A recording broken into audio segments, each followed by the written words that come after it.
দেখতে দেখতে আমাদের সারা বছরে যে অপেক্ষা থাকে যে সিজনে আমরা অনেক কাজ করব সেই সময়টি চলে এসছে। তো সবাই রেডি হচ্ছ তো?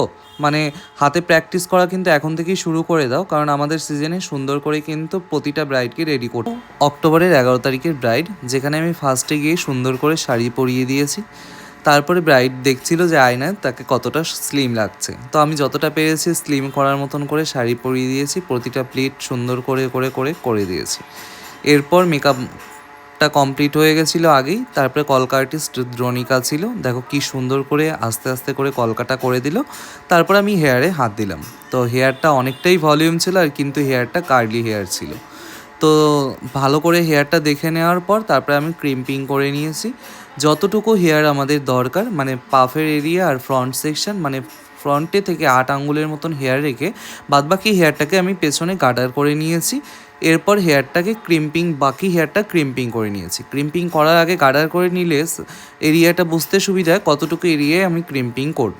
তো তারপরে নর্মাল যেরকম আমি পাফ করি সেরকম করে পাফ করে নিয়েছি। দেখো রিয়েল ক্লায়েন্টে যেরকম মানে ক্লাসে আমি যেরকম করেই দেখাই, আমি রিয়েল ক্লায়েন্টেও সেরকমভাবেই করেছি, যে হাত দিয়ে প্রেশার দিলেও পাফটা বসছে না। পেছনে 3টে ক্লিপ দিয়ে লক করে নিয়েছি। তো নমস্কার বন্ধুরা, আমি অনির্বাণ ভোজ। আমার আপকামিং হেয়ার ক্লাস শুরু হচ্ছে 22 অক্টোবর থেকে। যারা জয়েন করতে চাও জয়েন করে নাও। এরপর আমি অ্যাঙ্গেল করে সেকশন নিয়ে স্ল্যান্ট সেকশন করে করে নিয়ে লাইন যেরকম করি সেরকম করে লাইনের সেকশন করে পুরো ক্লিয়ার করে নিয়ে তারপরে হার্ড সফট লাইন করে নিয়েছি। তো দেখো আবার এই সাইডেরটা করছি। তো এটা সায়েন্স স্প্রে দেওয়ার পর আমি ফোককমের মাধ্যমে চিরুনি করি, যেন হেয়ারটা সুন্দর করে ক্লিয়ার হয়। যতটা হেয়ারে পারবে চিরুনি করার চেষ্টা করবে, কারণ হেয়ারে যত চিরুনি হবে হেয়ার কিন্তু ততটা সফট হবে। তো লাইন করার আগে বিশেষ করে যতটুকু লাইন হবে তাতে কিন্তু চিরুনিটা ভালোভাবে ক্লিয়ার রাখতে হবে, যেন ওপর থেকে লাইন তুললে নিচে যেন কোনো টান না পড়ে। তো আমি সুন্দর করে লাইনগুলোকে সেট করে পেছনে কাটা করে নিয়েছি। এরপর পেছনে একটা বান করে নিয়েছিলাম, যেহেতু ফ্লাওয়ার সেট হবে জুঁই ফুলের মালা।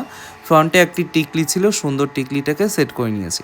পেছনে জুঁই ফুলের মালা, 6টা জুঁই ফুলের মালা দিয়ে পুরো বানটাকে কভার করে দিয়েছি। তো তোমরা দেখে জানিও তোমাদের কেমন লাগলো। তো তারপরে মুকুটটাও সেট করে নিলাম। মুকুটটা খুব সুন্দর ছিল। মুকুটটা আমি যেরকমভাবে 2টো ক্লিপ দিয়ে সেট করি সেরকমভাবে 2টো ক্লিপ দিয়ে সেট করেছি। এরপর হালকা ওড়না, যেহেতু ওড়নাটা ওয়েট খুবই কম ছিল, এই কারণে আমি বুফানে কোনো স্টাফিং ইউজ করিনি, উইথাউট স্টাফিংই করে দিয়েছি। তাতে দেখো বুফান কিন্তু বুফানের মতন রয়েছে, পড়ে যায়নি। তো তোমাদের কেমন লাগলো তোমরা জানিও।